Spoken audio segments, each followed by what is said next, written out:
What I'm going to be talking about is winter barley disease control, both about the products and also about the timings that you're going to use when you're using your sprays.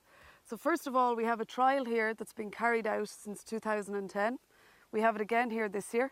It's both in Oak Park and it's down in Cork, and it's a timing trial where we're looking at 5 different application timings on winter barley.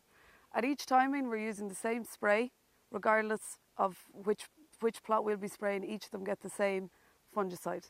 They'll be getting a half rate of Venture Extra plus a half rate of Proline.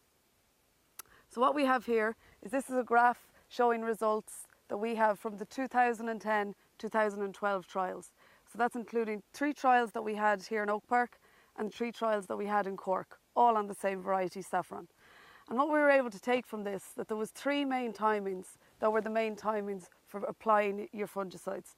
We got a significant response from applying a tillering, which is what we'll be saying is less than growth stage 30, 31-32, which is your traditional T1, and 39-45, which is your traditional T2, which we want to be hitting with the awns. We also did an autumn timing and we did a head spray when the head was fully emerged, and we didn't get a significant response to these 2 timings. So what the main messages we wanted to find was when was the best time to do disease control. The main thing we were finding was that early disease control is important, so don't delay disease control. And we also found that there was little justification from spraying after this timing, as you can see here. The only time that we did get a response was if this timing was left out and then we went on to this, there was some increase in yield. So these are the 3 timings that we would be talking about for your programs.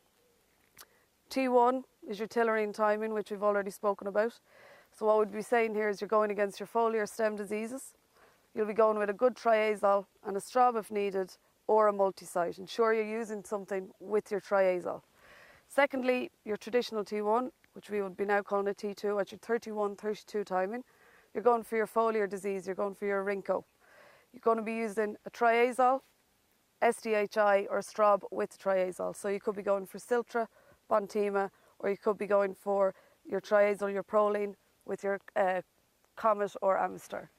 And for the final timing that we would recommend, your 39-49, you're going for foliar and also ear diseases. So again, you're going to be going in with your triazole plus chlorothalonil, because at this stage you could be going in with Proline 3 times. So ensure you're using something with it, whether it be chlorothalonil or another multi-site, and or if you want to go for an SDHI. So you could be going with your Siltra plus Bravo. And also, depending on if there is mildew present, add your mildewcide in where required. Okay, so what we have here on this side of the path is where we have the dose response plots, and on this side is the timing plots. So firstly I want to show you some of these plots here to show the differences where you have missed key timings. This plot here that we have is quite an important one for the message that I've been talking about today. This plot here just got early disease control. It got a spray at tillering, and it got the same spray again at stem extension, which is your typical T1, which is growth stage 31-32. So if you look into the crop, you can see that it is quite clean. There is some disease slightly on the upper leaves, obviously, because they haven't got any spray, but it's a pretty clean crop which hasn't got anything for at least a month and a half.